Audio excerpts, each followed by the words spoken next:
Good morning, Philippines! Good morning, world! Good morning, Metro Manila!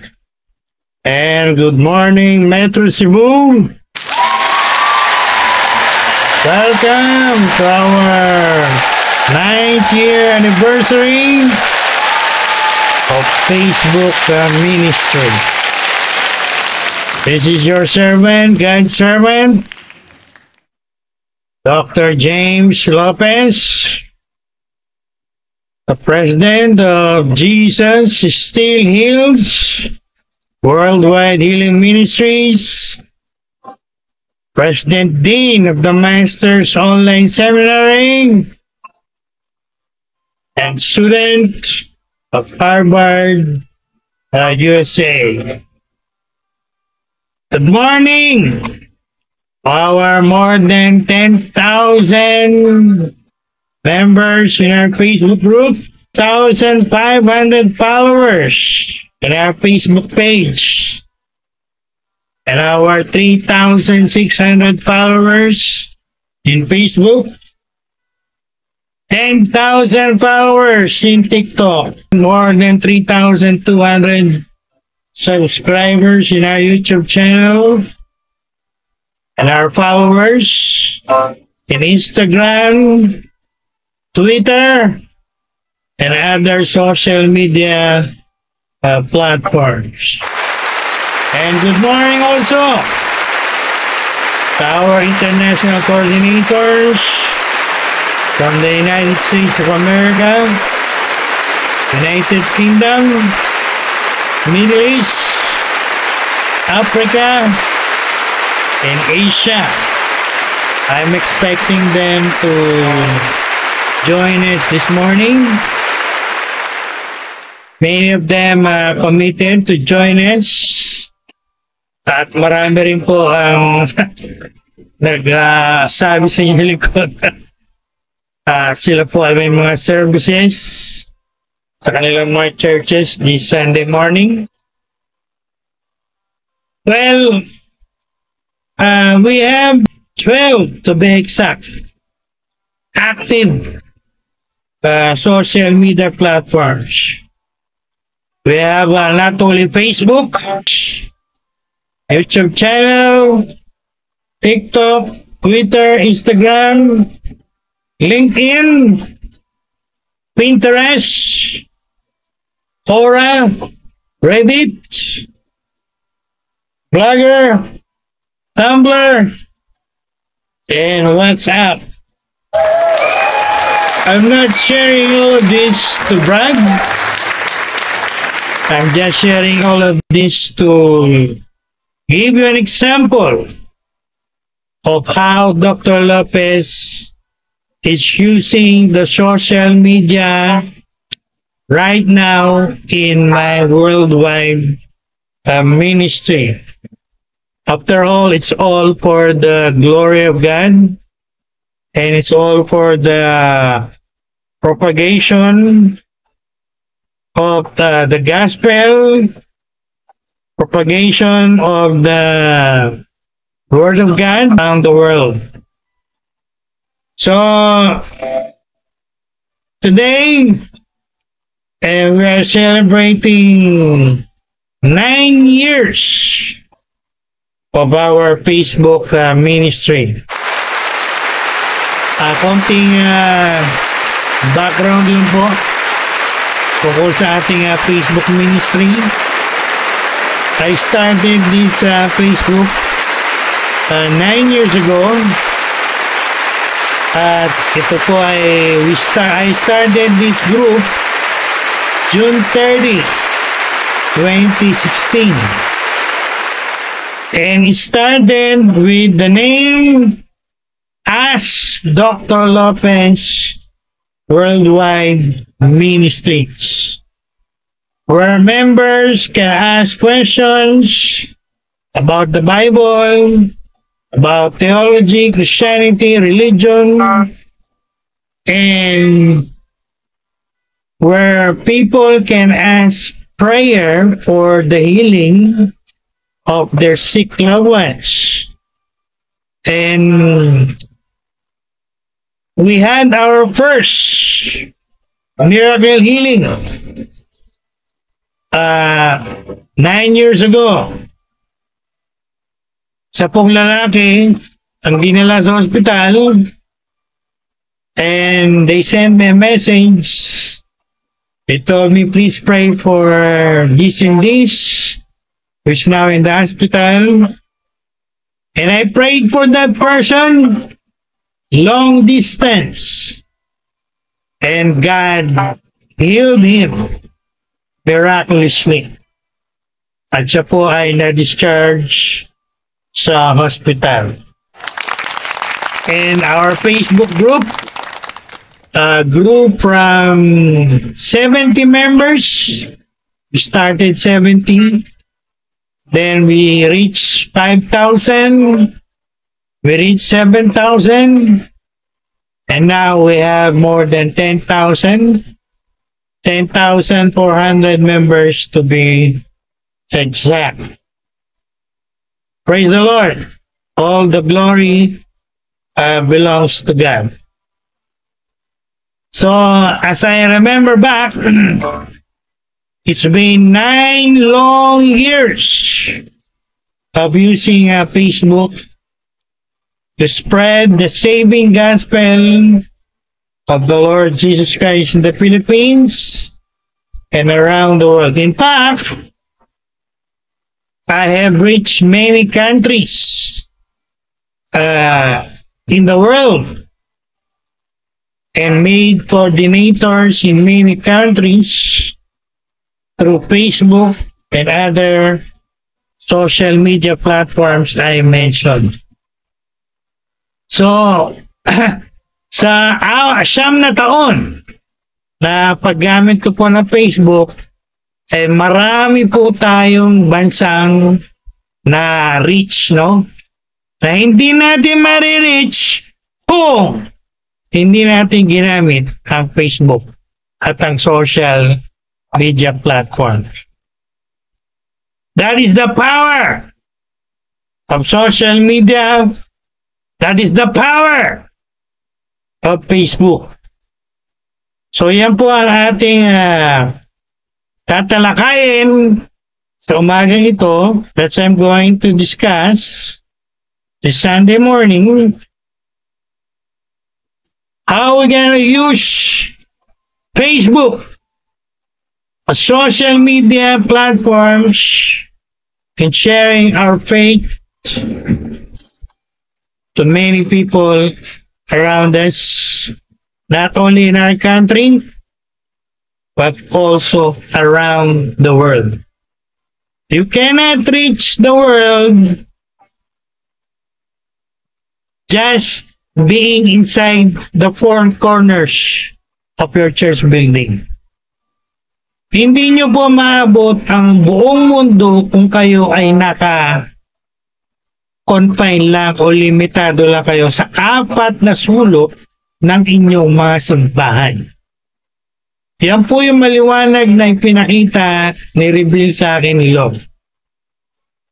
We can only reach the world for God, for the Lord Jesus Christ, by using the social media platforms, particularly Facebook.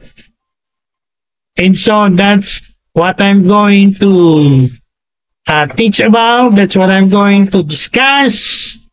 That's what I'm going to speak about as we celebrate our 9-year anniversary of our Facebook ministry.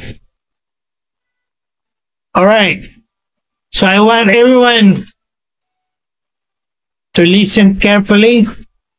Lahat po ay makinig. Today, this last Sunday of June 2025, going to talk about something that is in your hand. Your phone, your cell phone, whether it is a smartphone or iPhone.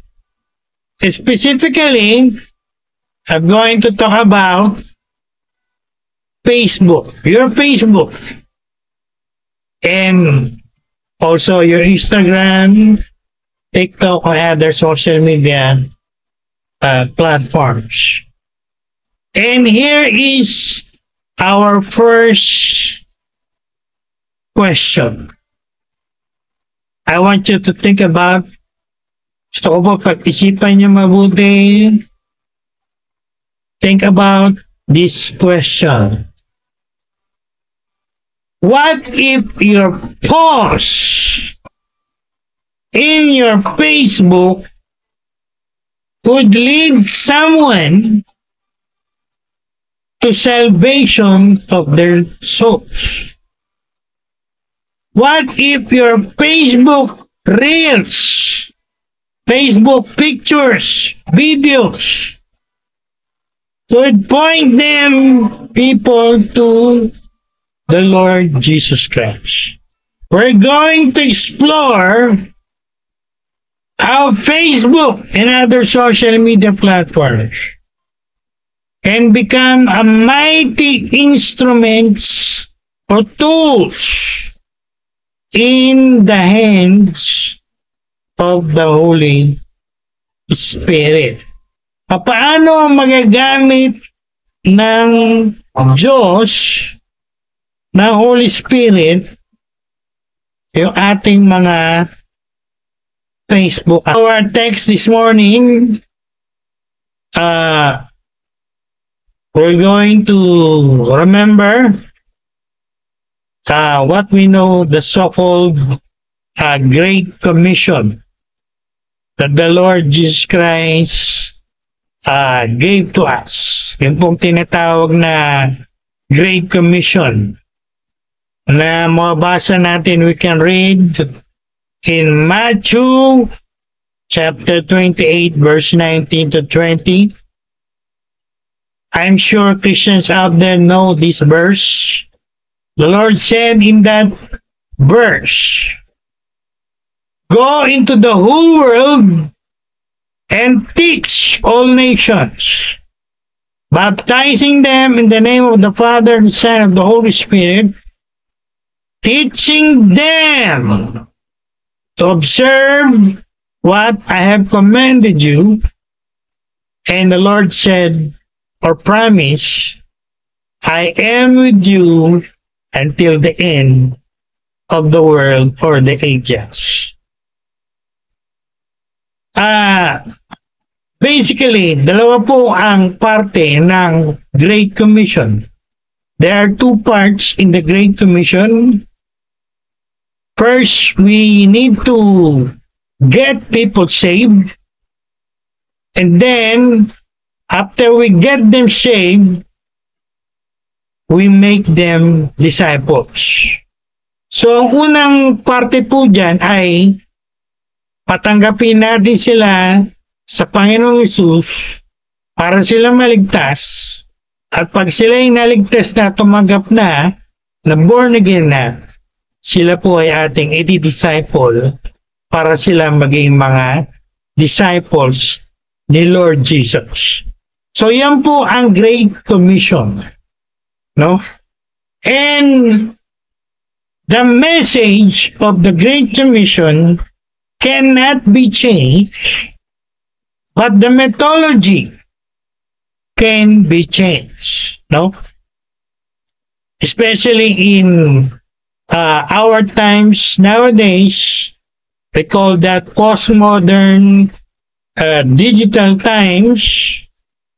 When I say postmodern digital times, I'm referring to the current era characterized by digital technologies. And when I say digital technologies, we're referring to internet, social media, mobile devices like cell phones, and other digital tools.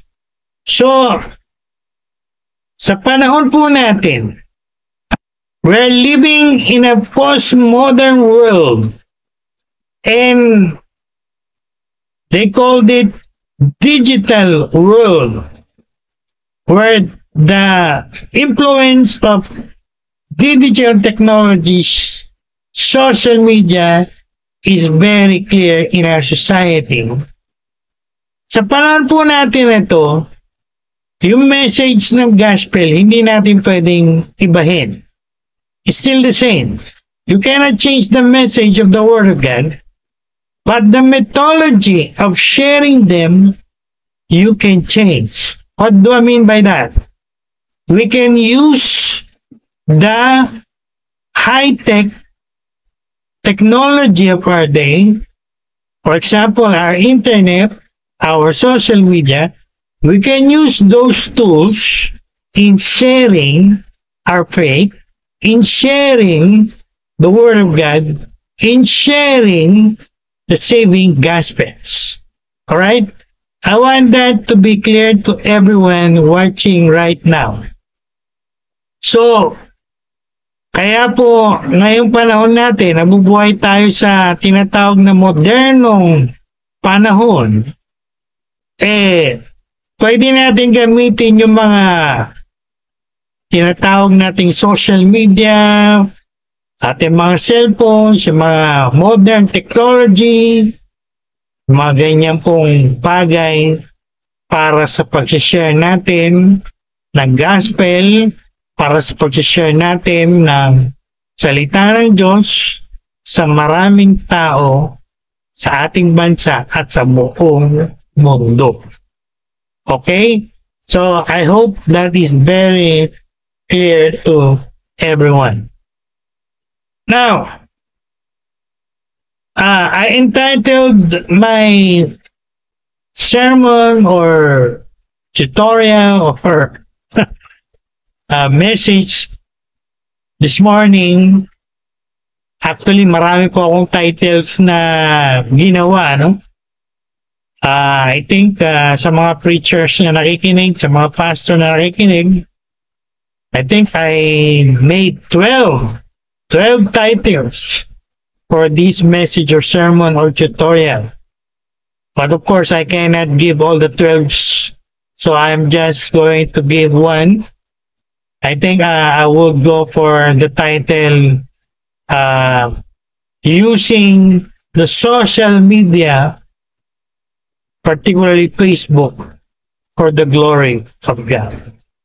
Or using social media in sharing your faith, or the gospel in the social media age, or using social media, particularly Facebook, in blessing or for the good of humankind or humanity. So, yan po ang aking ituturo, i-discuss sa umagang ito. Again, as we celebrate the 9 years mini anniversary of my Facebook ministry. First, the digital pulpit. God can use any platform.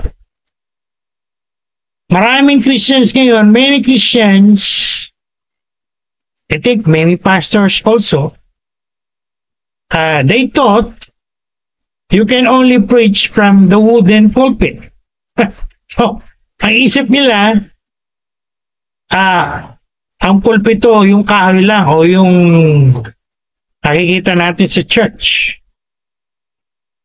But when you study about social media, ako po ay nakapag-aral ng social media. I think it was last year. God gave me the blessing, the privilege of taking a master course from the United Kingdom. Kilalang mga social media influencer from Great Britain. And I completed their course entitled the Master Class for Social Media Management and Marketing for 2025. And I learned a lot. And I'm applying many of what I have learned from that course as we use 12 social media platforms right now in sharing the gospel, in propagating the word of God, not only in the Philippines, but around the world. So, let me say it again. Don't be narrow-minded. Don't be limited by your tradition. Hindi ka lang makapag-preach sa wooden or other pulpits, digital pulpit. What is the meaning of digital pulpit, Dr. Lopez, Bishop Lopez? Well, let me explain that to you as you listen. Let's begin with 1 Corinthians 9:22. This was written by the Apostle Paul to the church in Corinth, in southern Greece. You know what he said? I want every Christian to listen. And even all pastors out there, particularly all our coordinators right now who are watching. Because we have an important lesson, principle we must learn right now from the great missionary of all time. And that is the great Apostle Paul, who completed more than 3 missionary journeys around the world. I think more than 3, because after his 3rd missionary journey, after he was released from Roman imprisonment, he went as far as Spain. He said, I, by all ways, lahat ng paraan, all means, I have used all ways, he said, to save some by leading them to faith in Christ. I was reading from the original New Testament or Amplified Bible.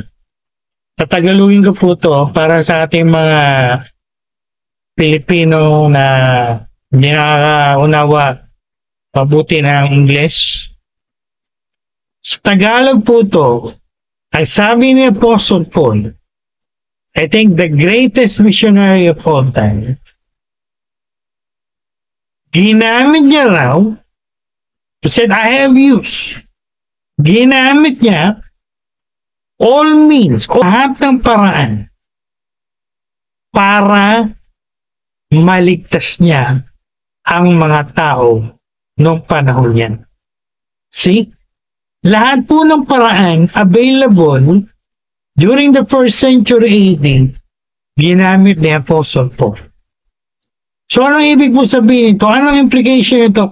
What is the implication of this to us Christians ministers in the 21st century?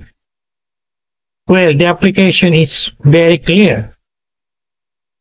Whatever way, whatever means possible, including the social media, particularly Facebook, we can use nowadays to bring salvation to lost people around us, to propagate the word of God in our country and even around the world. Very clear. We can use the social media, particularly Facebook, in our evangelism, in our discipleship. I hope you Christians out there and you ministers and pastors out there, particularly our coordinators who are watching right now, are getting right now what I am teaching. And you know what? If the Apostle Paul lived nowadays, kung si Apostle Pablo po ay nabubuhay ngayon, alam niyo po kung anong gagawin niya? what do you think he will do today? He would be on Facebook Live. He would be on YouTube Live. He would be in Instagram Live. He would be in TikTok Live. Preaching the gospel, sharing the word of God, sending messages of encouragement, edification to the body of Christ. He will be using every social media platform available to reach the world. I'm sure about that. And that is what we must follow. No? I told you already in my introduction, I've been using the social media for more than 9 years in sharing the gospel, in sharing the word of God, not only in my beloved country, but around the world. As I said in my intro, I have reached many countries and even established many contacts, many coordinators in many countries around the world, from the United States to Europe, to Africa, to Asia. Whether you believe it or not, I do not care, but God knows I am telling the truth. Again, you cannot reach the world if you are confined in the four corners of your church. We can reach the world by using the high technology, the digital technology of our postmodern time. That is what the Lord showed to me or revealed to me very clearly many years ago. And I'm saying that to you right now, to Christians, especially to pastors, ministers out there. Think about it. Alright? Well, as an illustration, I'm going to use my own experience. Like the Apostle Paul, I've been in the Facebook and other social media platform for 9 years or more than 9 years, preaching the gospel, sharing the word of God. And when I preach the gospel, I invite the lost to accept the Lord Jesus Christ as the Savior and Lord. I even conducted Facebook Live healing services. Yung mga who are following my ministry in Facebook, you know that, you saw that. And for the information of everyone, I've been doing it. I first started it during the pandemic. I think I was led by the Lord to do it during the pandemic. Because during the pandemic, there's a lot of sickness. There's a lot of sick people. And the Lord led me to launch my Facebook Live healing services. And again, whether you believe it or not, many were healed miraculously. From AIDS to cancer and other different diseases. From long distance. Wonderful. Glory to God. Amen. And I have posted posts of encouragement, sending messages, direct message, DM or PM, personal messages of encouragement, using every tool available to reach the lost. I even started my YouTube channel and even my TikTok account. We have now more than 10,000 followers in our TikTok. And so, it is really great, amazing to see God working mightily through the social media ministry. All right. Now, I want to ask a very important question right now. Meron po akong itatanong sa mga nanonood ngayon. So, I want you to listen carefully.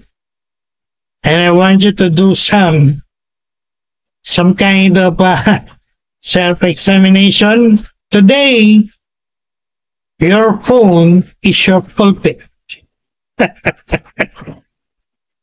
Your story, your reel, your post in Facebook, it's your sermon.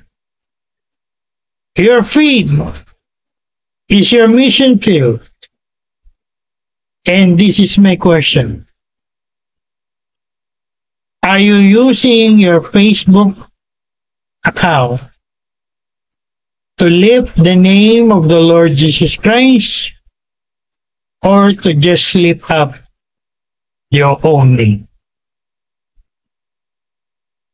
Ang tanong ko po sa inyo sa umagang ito, sa paggamit nyo ng Facebook, sa mga araw na ito, ginagamit nyo ba yan para itaas ang pangalan ng Panginoon, ni Lord? O ginagamit nyo lang yan para itaas ang mga pangalan nyo? Para makita kayo ng maraming tao. Para maging kaya nila popular kayo. What is your motivation? What is your motive? Baka puro kayo selfie, ha? Puro selfie, puro selfie. Bakit? Baka magtanong kayo, bakit Bishop Lovers, Dr. Lovers, masama po ba mag-selfie? Hindi naman. Pero kung puro kayo selfie, wala na lang kayong ginawa, puro selfie, at hindi man lang kayo nag-share ng Word of God o ng Gospel o ng mga Christian encouraging post sa Facebook, alam niyo po anong tawag sa ginagawa niyo? Self-centeredness. Self-centeredness. You're centering everything on yourself. And that is what we call narcissism. You know what is narcissism? If you don't know it, Google it. So my challenge for you this morning, if your Facebook feed is more self-centered, wala na lang kayong ginawa sa araw-araw, kundi mag-post ng selfie nyo, ng picture nyo, ng mga ginagawa nyo, ng mga pinagkakabala nyo, puro sa inyo, tungkol sa inyo, puro about yourself, then Christ-centered or God-centered. As God's servant, I'm telling you frankly now and boldly, you better repent. Repent. Repent. You might react, Dr. Lopez, masyado ka namang harsh. Why should I repent? Because again, you're promoting yourself. You're trying to lift up yourself instead of lifting up the Lord. Instead of centering it to the Lord. So you better repent and change the way You're using your Facebook. Change it. Reject what we call narcissism. Huwag po tayong hinahanap nating self-glory, you know. I'm sure many are using Facebook to be popular, to be famous, to be known, to seek their own glory, their own popularity. But again, as a God servant, I'm telling you, you got the wrong motive in your hand. That is wrong. We better use our social media, particularly our Facebook, for God's glory. For the glory of God. For the glory of Him who allowed the social media, Facebook, to be invented. Let me ask you a question before I leave this point. Sa palagay niyo, what do you think? What is the purpose of the social media? Bakit pinayagan ng Diyos magkaroon ng social media ang ating mundo? What do you think? Is it for humanism? For humanity? Well, sa pananaw ng mga lingkod ng Diyos like me, the perspective of God's servant like me, we think God allowed it to be invented to be used to spread His kingdom, to spread His saving gospel, to spread His word around the world. At yan po ang dapat nating tamang paggamit ng ating mga social media. No? Hindi po masama mag-selfie. Don't misinterpret me. Ako po nagpo-post ng aking mga pictures din. Pero kung titingnan niyo aking mga social media platforms, kahit ako nagpo-post sa mga ganyan, majority of my posts in all of my social media platforms, not for myself, but about the Word of God, about the gospel, about the Lord Jesus Christ, for the glory of God. You get the point? That should be the way we must be using, especially in our daily use of our social media or Facebook account.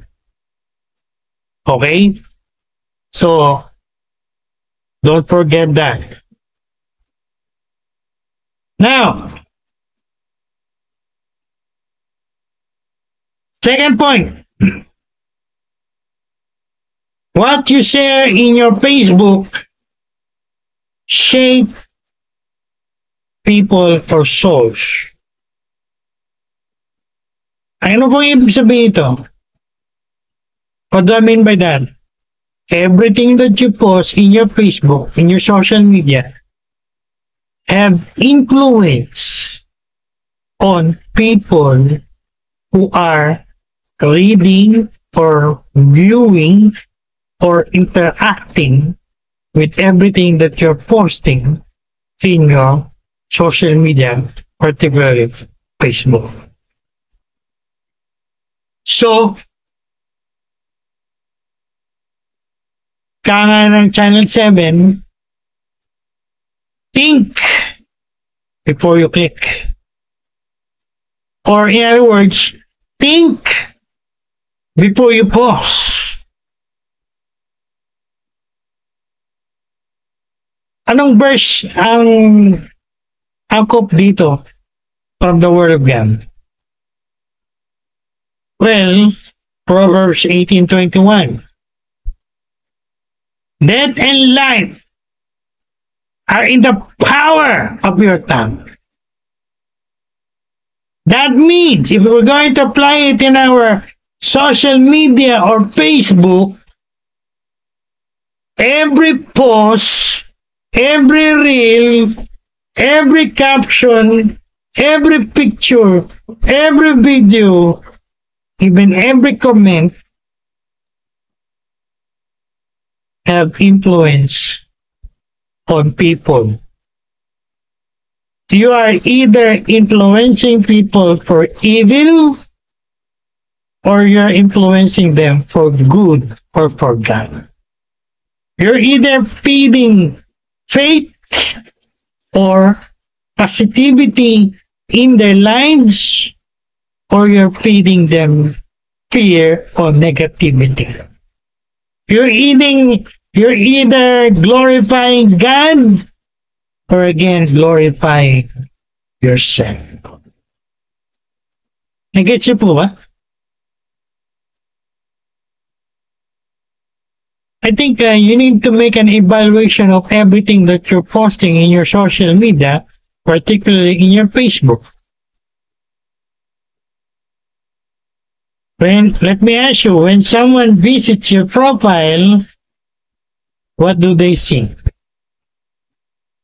Do they see hope or hopelessness?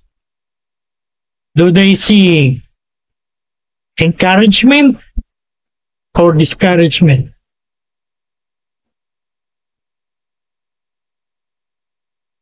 Get the point? Kaya nga isa sa mga title na ginawa ko for this message or tutorial is using the social media for the blessing or for the benefit of humankind. Dapat ganun po tayo, no?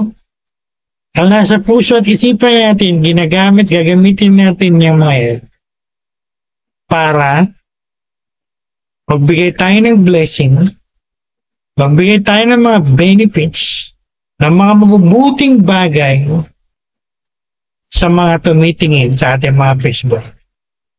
At hindi kabaliktaran. Lalo na kung kiniklaim mo Christian ka. No? Marami po ako nakikita sa Facebook. And I think the Lord is giving me discernment every time I look at the Facebook. Many are posting fake news, false information, at marami pang iba. At yung iba, nagpo-post pa ng mga something like pornographic materials. Oh my God. That should not be, right? So, I think you're getting the point of what I'm saying here. Dapat po, when people look at our social media, Facebook, when they leave, they feel encouraged, not discouraged. Or when they leave, they know, they have known the truth of God. Then they leave, and what we gave them is fake news, lies, deceits, and other misinformation. Lalo na again, pagka tayo po ay Christians. I'm talking to Christians out there. People who are claiming to be Christians. Again, As God's servant, I'm telling you, I'm asking you right now, how are you using your Facebook? How are you using your social media platform? Yung pong mga self-centered, I'm sorry to tell you, again, you better repent. Hindi po yan ang will ni Lord, hindi yan ang gusto ni Lord.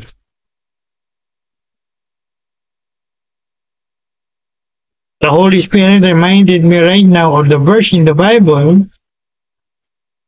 in 1 Corinthians when the Apostle Paul said, do everything. When we say everything, kasama po ba doon yung pagpo-post sa Facebook at social media? Of course. Kaya ang ginamitan ni Apostle Paul yun ng whether we eat or we drink. And he said, whatever we do, I think he is looking into the future. Of course, wala pang social media. Wala pang Facebook. During the times of the Apostle Paul in the 1st century AD. But under the inspiration of the Holy Spirit, he wrote, he included, and whatever we do, that includes posting whatever you're doing in your social media platform, particularly Facebook, that you're doing it every day of your life. Again, the question, is it for God's glory or for your glory? That's a warning to all of you. No? Huwag kayong parang bata, ha? Na nagpapapansin. ASP sa Facebook, sa social media. Lalo na kung naturingan kayo mga Christians. You better change that. Again, I'm telling you, it's all for the glory of God.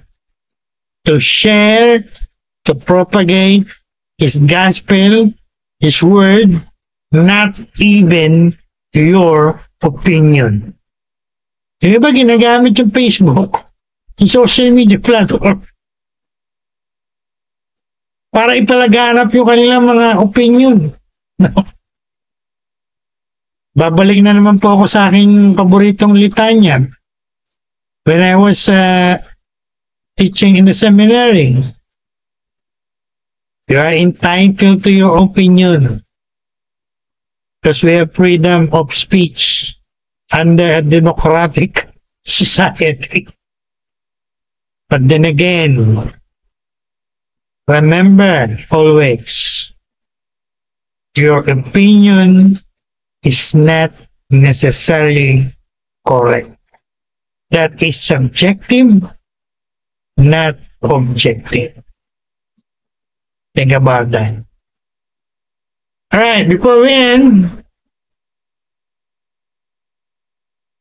let's talk about algorithm. What is an algorithm? Yung mga vlogger ng YouTube, they know what is algorithm. I think Facebook has also algorithm. Instagram has an algorithm also. I think social media platforms have their own algorithm. You might ask, what is an algorithm, Dr. Lopez? Well, if you study social media, algorithm, it's basically means or refers to rules or system of a particular social media that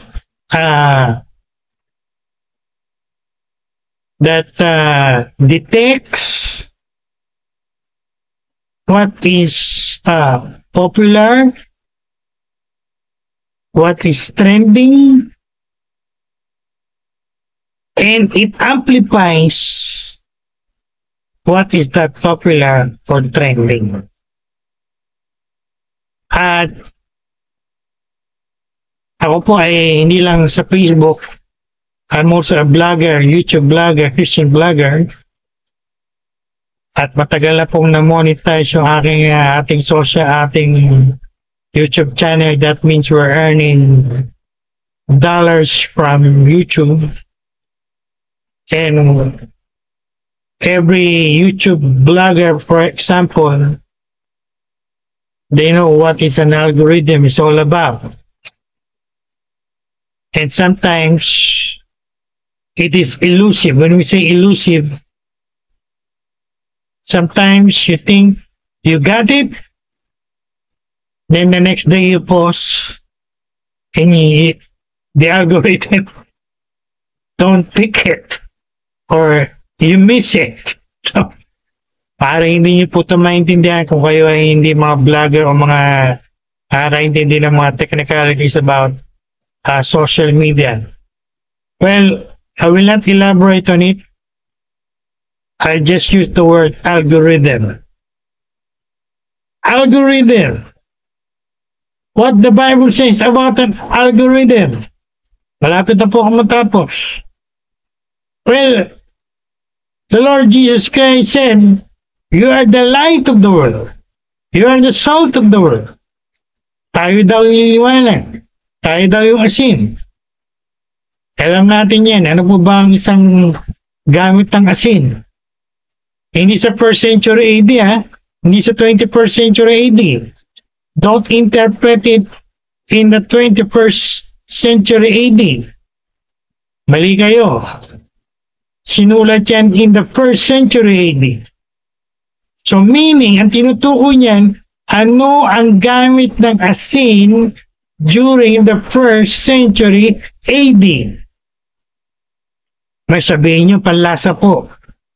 Condiments. 21st century AD po pinag-uusapan nyo. Tinutukoy nyo. In the 1st century AD, in the original context, where it was written, basically ang gamit po ng asin ay to preserve para hindi mabulok yung isda, yung karne, at iba pang pagkain. Yan nilalagyan ng asin. To preserve it. Not to avoid it to be corrupted. So, ganun din po tayo ngayon.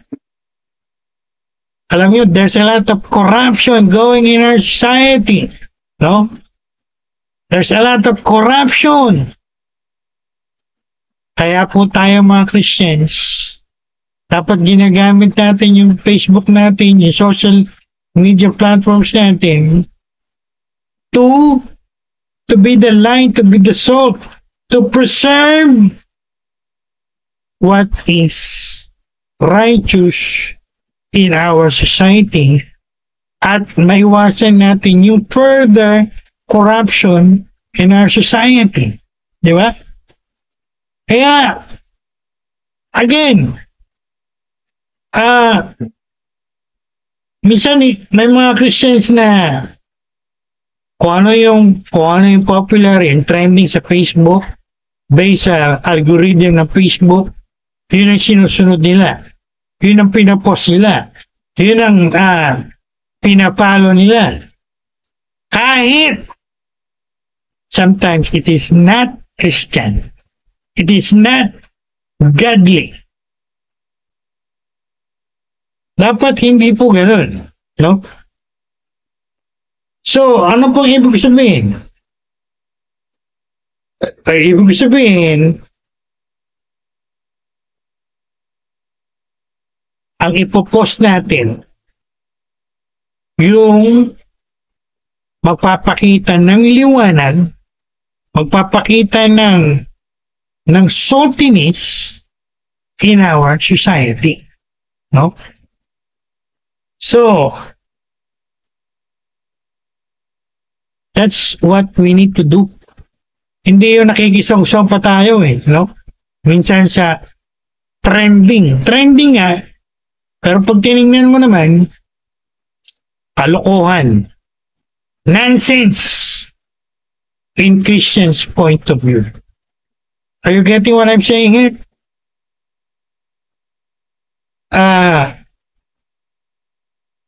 Alam niyo po kung anong dapat mag-viral?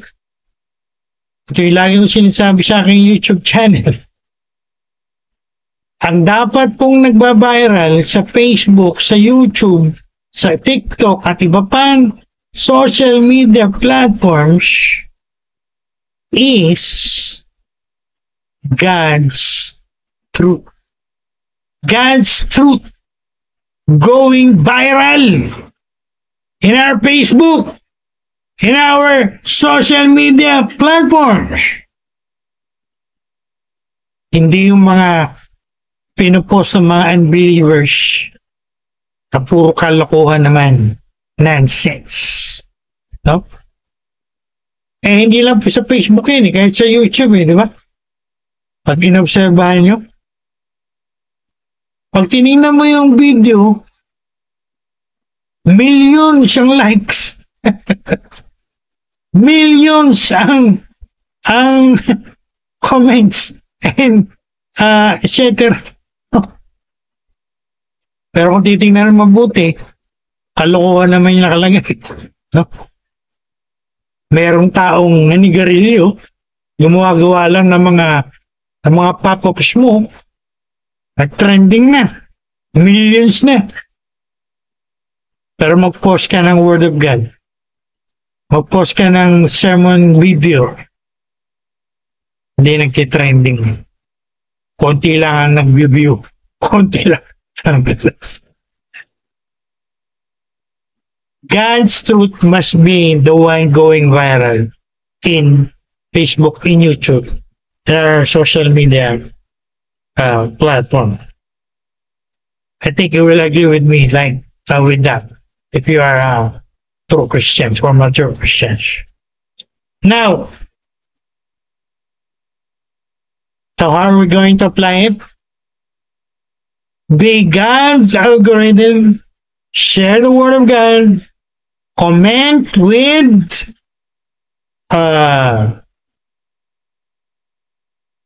encouragement, and repost testimonies. Let your platform push people to God. So yan po yung napakamahalaga, no? Hashtag. Very important hashtag. We studied that. I studied that in my masterclass of social media. And I want to propose a hashtag we can use right now moving forward. And this is it. Gospel goes viral. That's a very good hashtag. Gospel goes viral. And alam niyo po ba, based sa aking course na pinag-aralan, billions of people, hindi po millions, billions of people are using Facebook, YouTube, TikTok, and other leading social media platforms. Every day po ito. No. That is the power, that is the potential of social media. Kaya nga, as I said in my intro, we're gonna use it for the glory of God, to propagate the gospel, the word of God. You cannot reach those billions of people again if you are confined to the four corners of your church. You can preach for 50 years inside the corners of your church and reach maybe your own congregation only, 100 people, 200 people, 800 people. But I'm telling you, you can do much with the social media. Again, that's the power, that's the influence, that's the potential of social media. Kaya po ngayon I realize it. Now I realize why the Lord is leading me into the social media platforms. Someone commented, I think a day or days ago, somebody said,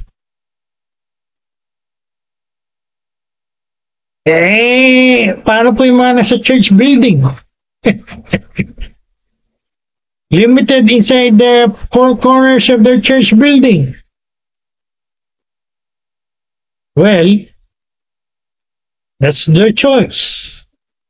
That's their decision.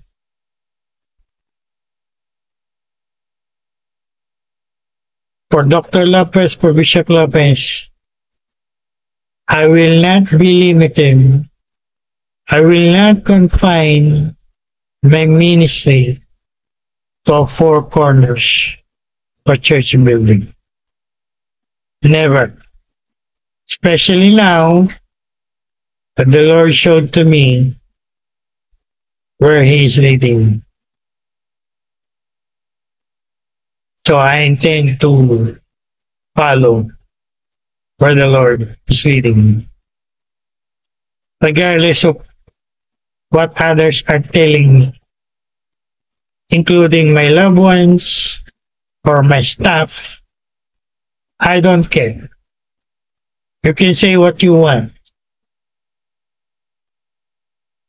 But again, mature na po si Bishop Lopez. Graduate na po ako sa mga lumang kaparaanan. No? Sa mga tradisyon ng mga churches. Sa mga outdated knowledge of many Christians and many ministers. And nandun na po ako sa point ng aking ministry na ang aking pong ears are closed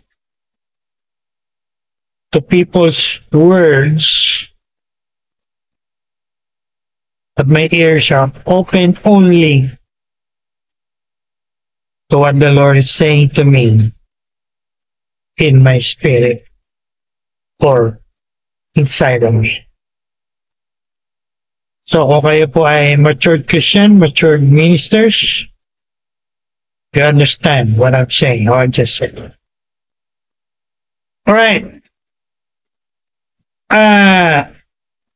Again, dapat yung katotohanan ni Lord ang nagbabiral. Amen. Hindi yung mga nonsense na post ng mga unbelievers na yan. Kaya nga, sinulat ko nga dito sa aking sermon notes, tayong mga anak ng Diyos, tayo po ang dapat nagbabayaran. No? Yung mga post ng mga anak ng Diyos ang dapat nagbabayaran. At hindi yung mga post ng mga unbeliever na yan. Na kung titingnan mo naman, tutuusin, wala naman talaga. Kalukuhan lang. Nonsense sa pananaw ng isang tunay na Christian. So, bago po ako magtapos, dapat ang sinishare natin yung mga post, yung mga vlog ng mga Kristiyano, mga kapwa natin Christians, Hindi yung mga post, yung mga vlog and mga ng mga unbelievers. Kaya nagba-viral yung mga unbelievers. Hindi yung mga Christians. For me, that is sad. Nakakalungkot po yun. Alright. Last point. Before we go to our conclusion. In the social media, lalo na po yung mga nakakaintindi about social media, we have what we call digital evangelism, digital discipleship. Okay? Nakikinig po ba kayo? Digital evangelism, digital discipleship. Again, huwag po tayong limited ng ating mga church tradition na ang pagkaalam lang natin ng evangelism o discipleship one-on-one or personal. What if the person is far from you, long distance? How can you evangelize them? How can you disciple them? Dito po ipapasok. Dito po papasok yung tinatawag natin digital evangelism, digital discipleship. When we use Facebook, social media platforms to share the gospel to the lost, to disciple Christians who are far from us or in a long distance. Again, don't be narrow-minded, don't be limited by the tradition of your churches or your denomination. It's time for you to get out of that. Now, let's talk about likes, shares. Likes are great, shares are nice, but discipleship happens when we engage. When you direct message a friend who is hurting and say, I'm praying for you. I have a lot of experience like that in my Facebook, in my social media platforms. Actually, yesterday I was talking to a pastor from Cebu, and we're talking about the partnership with the ministry. Siya po ay nasa Cebu. And our conversation in Facebook Messenger ended up by him saying, Bishop, just pray for us. Let's pray for one another. And I say, yes. We'll pray for one another. We're going to encourage one another. See? That's the power of Facebook Messenger, social media. I have a lot of experience patungkol po dyan. Because I've been there for more than 9 years. Isa pong privilege before I end, I want to share, may time, isang araw, I was talking to different persons in one day, simultaneously, in my messenger. When I say simultaneously, sabay-sabay po yan. In my messenger. I was talking to someone in US, I was talking to someone in UK, I was talking to someone in Africa, I was talking to someone in Cebu, in Manila, I was talking to someone in other parts of the world. You see, that is, again, the power of social media. Isipin mo yun, nakakausap mo maraming tao, sunod-sunod, sabay-sabay, sa buong mundo, through the social media. That's the power of digital technology. Kaya nga meron tayong Zoom meeting at meron tayong mga iba-ibang klaseng meeting, virtual meeting, using the high technology that's available to us.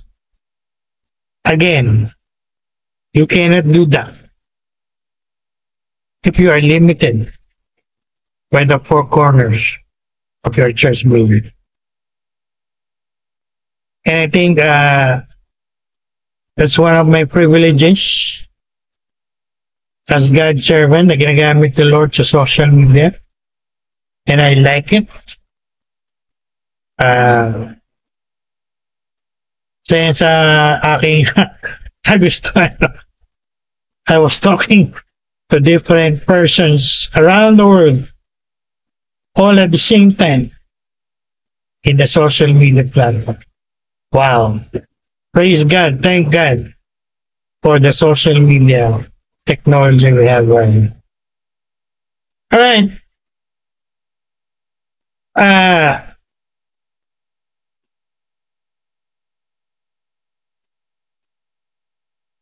Before I end, meron po akong i-share.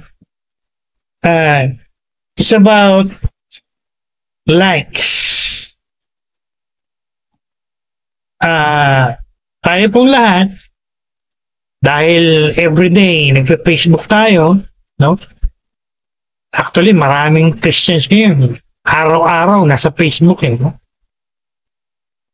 And I think many are in the Facebook every day. At tayong lahat, of course, gusto natin yung mga likes na pag nag-post ka, pag nag-share ka, sa mga tinitingnan natin, likes, followers, share, comments, etc. I want to share something that the Lord dealt with me. And this should be taken seriously by everyone who is in the social media, particularly Facebook. Ang tanong whose like really matters? Kanino pong like ang talagang pinaka-importante sa lahat?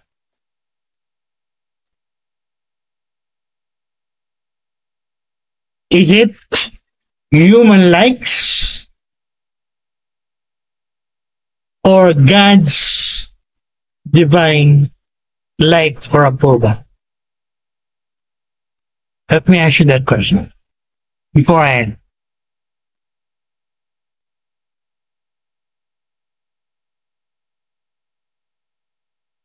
Well, as a blogger, as a influencer,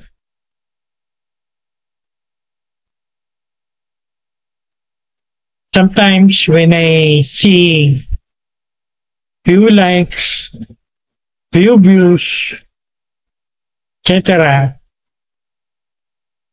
I would be honest, sometimes it's discouraging. Sometimes it discourages the person. And I'm not exempted sa ganyang bagay. And then one day the Lord dealt with me along that line. And He dealt with me. That's what I'm going to share to you. It is as if the Lord is telling me, whose like really matters? Parang si Lord nausap sa akin. I don't care if you don't believe it or not. I don't care. I believe God speaks to me. If you don't believe it, I do not care. I know when the Lord is speaking to me. In fact, He spoke to me in an audible voice many years ago. And I know the Lord's voice. So whose like really matters? It's like the Lord asking you, human likes or God's like? Well, I got the message. I realized, at the end of the day, kahit konti lang yung likes mo, importante, the most important is, at the end of the day, God is pleased with what you did in your Facebook post, whatever you did in your Facebook. Kahit konti lang ang loss. Get it?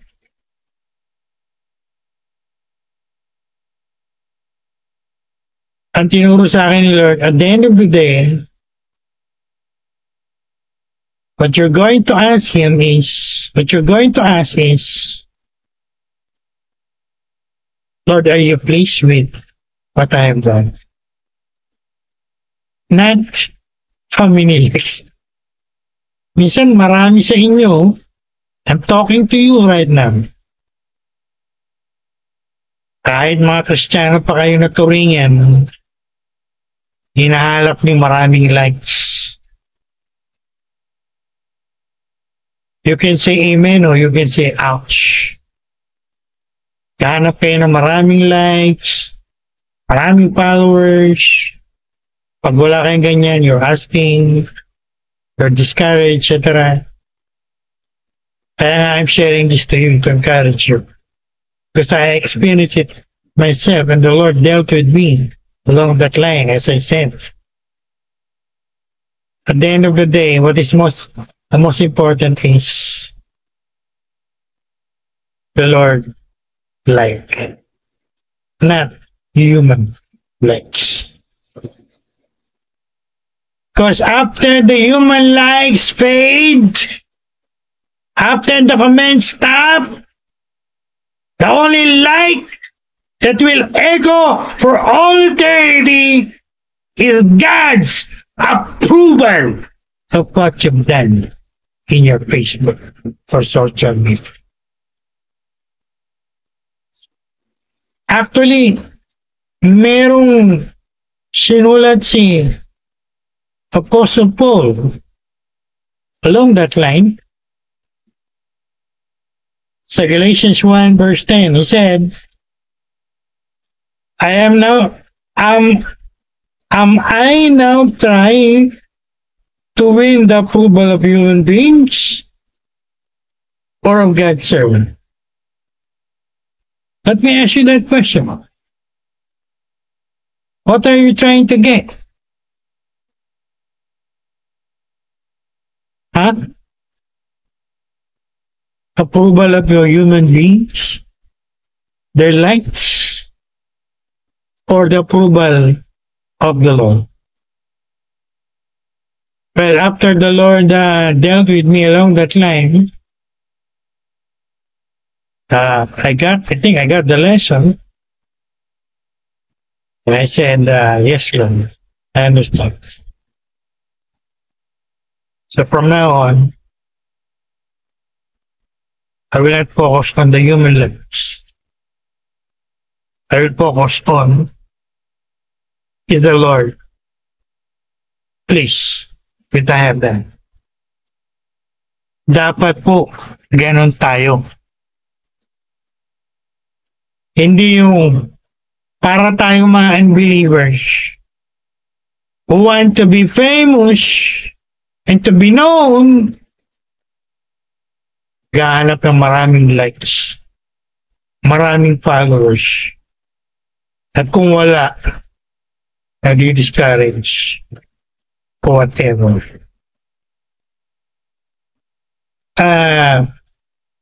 Mga panguli na po itong gusto ko i-share. As we discuss using the social media for the glory of God or the gospel in the social media, beware of these traps. Social media is a tool, not a throne. It can be a trap. Trap for pride. Trap for addiction to likes and followers.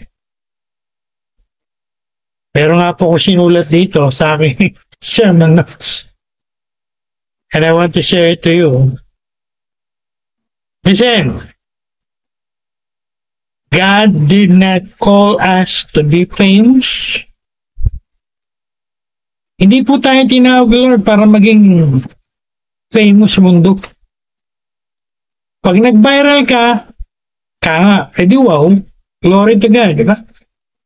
Hindi ka mag-viral, fine.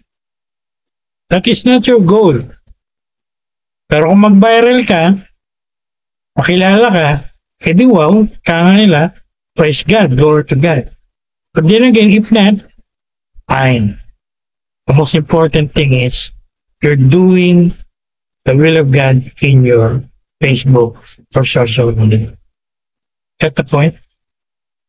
Di po tayo tinawag, Lord, to be famous. Anong calling natin? To be faithful servants. To serve the Lord faithfully wherever He places us. Whether in the social media or whether in our local church. So very clear po yan. So before I give my conclusion, I want everyone to listen to this. Check your heart. Check your heart. Examinin niyo yung mga puso mo. Examinin niyo yung mga sarili niyo. Check your motives. Ask yourself, am I posting in Facebook or social media to be famous, to be known, or am I doing it for God's glory, to propagate the word of God? Kayo po nakakaalam na sagot kung ano motive mo. And gaya na sabi sa Bible, minsan may mga taong hindi deceive ng iba kundi deceive na kanilang mga sarili. Self-deceive. Alam niyo ba, may mga taong gano'n?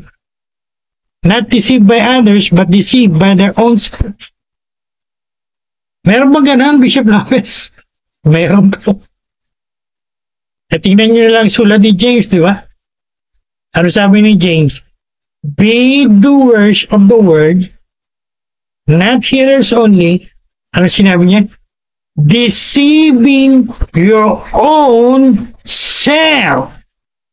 Isn't that clear? A biblical verse that talks about a person deceiving himself or herself. Sa salitang Tagalog, niloloko mo lang ang sarili mo. Hindi ka niloloko ng iba. Ikaw ang nagloloko sa sarili mo. You got that? So kayo po ang mag-judge ng sarili mo. At kung nakikita nyo, right now, I believe the Holy Spirit is moving, is working right now. Don't be self-deceived. Baka iniisip nyo, hindi ako ganyan, Bishop, hindi ako ganyan, Dr. Lopez. Yung pala, gano'n ka. You're deceiving yourself. To be deceived by others is dangerous. And to be deceived by yourself is dangerous as well. Kaya napakahalaga ng honest tayo sa sarili natin. Honest. Hindi Niloloko niyo yung mga sarili mo. Alright. So, as my conclusion, recap, and application, I'm going to use again the verses of the Apostle Paul. Pare magtanong kayo, bakit puro the Apostle Paul ang mga verses mo kayo isa? Hindi niyo po ba napansin?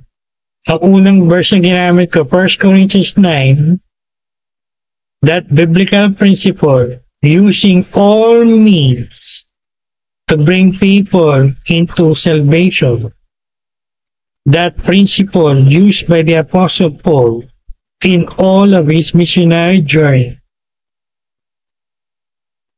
The Apostle Paul is our great model. Kung nagbabasa kayo ng Bible nyo, siya lang po nagsabi sa kanyang letter. Wala po akong nabasa sa ibang letter. The Apostle Peter never used that. Apostle John never used that. Other New Testament writers never used that. Only the Apostle Paul used that. What's that, Bishop? He said, follow me as I follow Christ.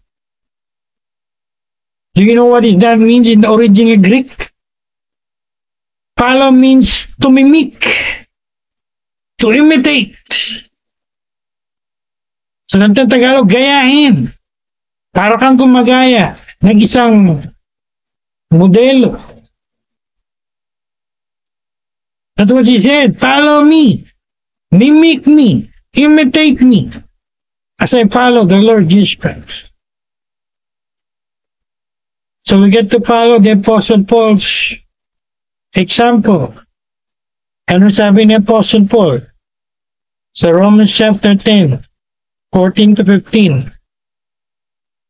If you are familiar with what we call the Roman road in sharing the gospel, ginamit ko ni Apostle Paul. He said, how can they call on him whom they have not believed? Etc. Haba po yan. So, someone, somewhere, is scrolling right now. Alam niyo po ba? Again, billions of people are using Facebook, YouTube, TikTok, other leading social media platforms. And only God knows, baka isa sa mga bilyong tao niya, nag-scroll sa kanyang Facebook, sa kanyang cellphone, depressed yan, suicidal yan, mamamatay na yan, and maybe, just maybe, your post in Facebook can sing that person, can illuminate that person, can encourage that person, can give positivity to that person. Your voice, your post, your story, your reel matters in your Facebook. Again, use that for the glory of God. Use that to share the gospel to lost people, share the word of God to many people around. Ang kagandahan nga po niyan eh. O hindi niyo ma-share ng personal, lalo na kung malayo. Kaya tayo merong Facebook. Kaya ni Lord meron tayong Facebook. I want to see it that way as God's servant, no? Hindi po na-invento yan ni Zuckerberg just for the sake of humanity. I don't believe in that.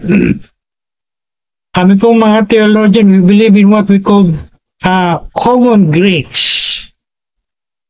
Merong special grace, merong common grace. It's a doctrine in theology, systematic theology. When we say common grace, grasya po, biyaya ng Diyos yan. Na niloloob niya, pinapayagan niya, maraming na-invento sa buong mundo, hindi para lang sa mga tao, para din magamit para sa kalalagayan ng kanyang harian sa mundo. Of course, if you're an unbeliever, you see it differently. But we Christians, for example, I see it that way. And so, if you're a Christian, you must see it that way. So again, from now on, change the way you're using your Facebook, your social media platform.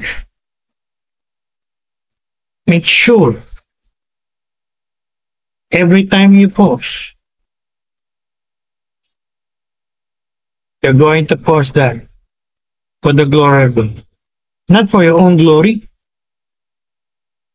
You're gonna do it to share the gospel. It could be that one lost soul is waiting for that post. Or in propagating the word of God, could it be that one Christian out there is needing an encouraging post? And when he see or she see your Facebook post, he would be encouraged. Kaya nga sinabi ko kanina huwag kayong mag-post ng mga discouragement, anything negative. Huwag na kayong dumagdag. Okay? Kung yung mga unbeliever ginagawa yan, kayong mga natural na Kristiyano, huwag na kayong gumayan. Huwag na kayong makisawsaw. Huwag na kayong magdagdag. Dapat iba kayo. Iba tayo. Dahil tayo mga Christians. Amen? Alright. So,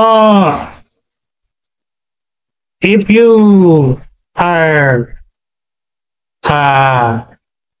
encouraged or equipped, or you enjoy this video or blog or tutorial about social media, using it for God's glory, give this video a like. Give it a like. Post your comments. Right? Share it. Share it. Share it. Lagi ko po sinasabi, let's make this kind of video viral. Tayo pong dapat nagbabiral, no? Dahil tayo po yung liwanag. Tayo po yung mga anak ng Diyos. Huwag natin payagan yung mga walang kakwenta-kwentang mga post ng mga unbeliever na yan, nagbabiral. Minsan tayo pa mga Kristiyano unang naglalike, nagsishare. Kahit puro kalokohan ng mga pinapakita. Nawa, magbago na kayo sa mga pinaggagawa nyo. Alright? Thanks for watching! And God bless you richly. In Jesus' mighty name.